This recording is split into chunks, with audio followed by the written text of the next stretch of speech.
Salutations fraternelles dans le nom du Seigneur Jésus-Christ. C'est un plaisir pour moi encore une fois de vous retrouver pour cette semaine. Et comme je l'ai annoncé dans notre précédente vidéo, nous abordons un nouveau cycle. Et ce cycle, il s'agit de faire une marche progressive ensemble pour la construction de notre foi ou de votre foi. En d'autres termes, établir des principes pour le développement spirituel. En d'autres termes, comment construire votre être intérieur de manière à ce que, à terme, vous puissiez vivre de façon permanente dans le surnaturel, où on peut voir des œuvres, non pas de façon ponctuelle, mais de façon totalement constante et permanente, des œuvres surnaturelles, divines se manifestent dans notre vie. Ce n'est pas juste qu'une vue de l'esprit, mais c'est une réalité. Et donc, avant qu'on entre dans le vif du sujet, je voulais établir un petit principe de base qui vous permettra de me suivre pendant toutes les vidéos que nous ferons, peut-être qu'on a commencé la semaine passée, jusqu'à ce que nous arrivions à la fin de ce cycle. Le principe, c'est au niveau de mon approche, dans la communication que je ferai, je ne vais pas avoir une approche méthodique cartésienne, comme on va dire thème numéro 1, après sera 2, après 3, après 4, mais il pourrait arriver pendant que nous marchons ensemble, que nous fassions le point 1, après point 3, on revient peut-être au point 2, et après on ira au point 5 et tout cela. Pourquoi? Parce que ça me permet d'être plus libre, de pouvoir m'exprimer avec vous et de parler avec mon cœur, plutôt qu'avec ma tête. Et sinon, ce sera une approche par inspiration. Mais j'ai confiance que le Seigneur remettra toutes ces choses en ordre et que nous pourrons saisir le tableau global. Et donc, entrons donc pour cette semaine dans notre sujet. Et donc, je disais que nous voulons parler d'établir des bases, des principes pour le développement spirituel de notre être intérieur. Et donc, la première chose que j'ai voulu partager avec vous, donc dans la précédente vidéo, c'était une question que nous avons posée en vous demandant jusqu'où est-ce que nous sommes prêts à aller avec Dieu. Pourquoi cette question? Simplement parce que dans tout développement et dans chaque domaine dans lequel vous voulez vous développer, vous ne pouvez pas vous engager dans cette marche s'il n'y a pas un minimum de motivation en vous. Parce que la motivation, c'est la réserve d'énergie que vous allez mettre en mouvement quand vous rencontrez un petit obstacle. Et c'est pour cela donc j'ai posé cette question, jusqu'où est-ce qu'on est prêt? Est-ce que nous sommes assez motivés pour aller, pour marcher sur ce chemin jusqu'à ce que notre être intérieur puisse se développer, de manière à ce que nous soyons connectés directement aux réalités, aux bénédictions célestes, aux réalités divines. Donc c'était cela le but de ma première question. Donc pour se développer, nous avons besoin d'avoir un minimum de motivation, avoir suffisamment d'énergie en nous pour faire ce parcours, ce cheminement. Et deuxièmement, comme dans tout développement, en réalité, il vous faut de la connaissance, il vous faut de la compétence, il vous faut de la matière, n'est-ce pas? Et quand ces deux choses ensemble évoluent, alors vous êtes capable de vous développer. Et plus vous connaissez, plus ça vous motive. Et quand vous êtes motivé, ça vous pousse à connaître. Et donc, ces deux choses ensemble, pendant que nous parcourons, nous allons entrer dans ce cheminement, ne les oubliez pas, elles doivent marcher ensemble de façon constante. Et elles s'entraident et s'entre-nourrissent. Et donc, voilà. Et donc, c'était cela le premier point.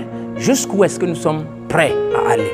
Et donc, aujourd'hui aussi, je voudrais vous appeler dans un petit passage de la Bible pour établir notre prochain point ici, dans votre développement spirituel. Ça se trouve dans le livre de Genèse, au chapitre 3. Et dans le livre de Genèse, c'est là que nous voyons intervenir le serpent. C'est lui qui a créé la zizanie et le trouble dans tout ce que nous sommes en train de vivre aujourd'hui, qui a bousculé complètement l'ordre que Dieu avait établi sur la terre.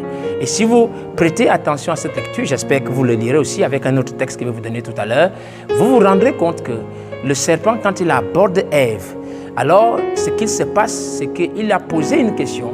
Et la question qu'il a posée à Ève était en rapport avec quelque chose que Dieu avait donné au premier couple humain. Qu'est-ce que c'était? Il leur avait donné une parole. Il leur avait dit, vous pourrez manger de tous les fruits qui se trouvent dans le jardin, mais quant aux fruits de l'arbre de la connaissance du bien et du mal, vous ne devrez pas le toucher. Donc Dieu avait circonscrit leur autorité. Il avait circonscrit leur pouvoir et leur capacité autour d'une parole, autour d'un règlement ou d'une règle. Et c'est quand le diable a attaqué cela quand il a réussi à enlever cela de l'esprit et de Ève et peut-être ensuite de Adam, alors ça a fragilisé complètement le fondement sur lequel Adam et Ève étaient établis. C'est sur ce point que je veux attirer notre attention pour aujourd'hui. Qu'est-ce que c'était cette chose que Dieu a donnée? Cette parole, c'est cela que j'appellerais pour vous, c'était comme un repère. C'est à partir de ce repère-là que la force, la capacité, le potentiel de Ève et d'Adam pouvaient se déployer. Et ce repère-là, c'est ça que j'appellerais un absolu. Donc, pour tout fondement spirituel, vous ne pouvez pas vous engager dans une marche ou vous tirer une force si vous n'avez pas au départ un absolu, un point de référence final, une chose à partir de laquelle vous puisez votre énergie pour avancer. Et dans la marche avec Dieu, vous devez marcher avec cela. Et donc, l'absolu, c'est quoi?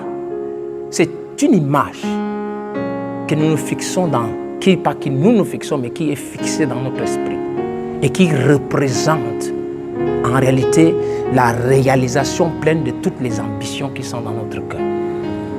Si je n'ai pas cela, je n'ai pas d'appui pour avancer. Et c'est cela un peu mon exhortation ici aujourd'hui à vous, mes frères, mes soeurs qui m'écoutez. Quand je vais m'engager avec Dieu, je vais garder cela dans la pensée. Je dois avoir un point de référence. Je dois avoir une image dans mon esprit qui représente le but que je vais atteindre, qui représente les ambitions, la réalisation totale de ces ambitions. Et c'est un peu ce qui s'est passé alors que nous chutons pour cette semaine. Quand vous lirez, je vais vous recommander de lire cela, Genèse chapitre 28 à partir du verset 10. C'est là l'expérience que l'homme appelé Jacob a eue. Parce que Jacob avait peut-être été enseigné par sa mère, il avait été influencé ainsi de suite par beaucoup de choses qui lui disaient que tu aurais le droit de naître et tout cela. Il a manigancé tout ce qu'il a pu faire. Mais sa marche spirituelle véritablement n'a pas commencé avant qu'il n'arrive à cet endroit qu'il a lui-même appelé Bethel. Parce qu'à cet endroit appelé Bethel, Jacob a eu une représentation. Il a eu une image claire, précise de cette chose, de cette divinité, de ce Dieu qu'il s'est représenté. Et c'est à partir de là que son adoration a commencé. C'est à partir de là que sa marche chrétienne a commencé. C'est la raison dont il a dit que ici c'est la maison de Dieu. C'est l'endroit où je viendrai pour donner mon adoration. C'est l'endroit où je viendrai pour me ressourcer, pour me recharger. Et donc, pensons-y. Alors que nous chutons, j'espère que nous avons bien enregistré ce point. Donc nous avons dit que nous devons, premièrement, avoir suffisamment de motivation en nous. C'est le point qu'on a vu la semaine dernière. Et en deux, aujourd'hui, il nous faut avoir dans notre pensée, dans notre cœur, un absolu, un point de référence, une image que qui est établie dans notre cœur, qui représente la pleine réalisation de toutes nos ambitions spirituelles.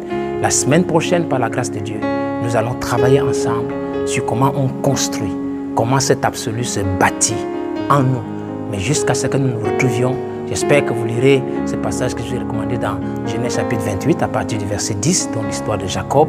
Et en attendant, jusqu'à ce que nous voyions que le Seigneur vous bénisse très très richement et que sa paix infinie soit sur chacun d'entre vous.